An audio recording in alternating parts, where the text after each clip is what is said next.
Я антибиотиками не пропаиваю. И добавочных лекарств, витаминов нету. Вот это. Сперва они у меня растут на старте, как и все. Где-то 2 недели я их ращу на старте. Потом даю комбикорм неделю и потом перевожу на зерносмесь. Вот до конца они уже будут на зерносмеси.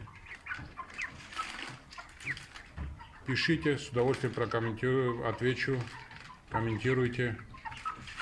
Кому понравилось видео, ставьте лайк. Кому не понравилось, дизлайк.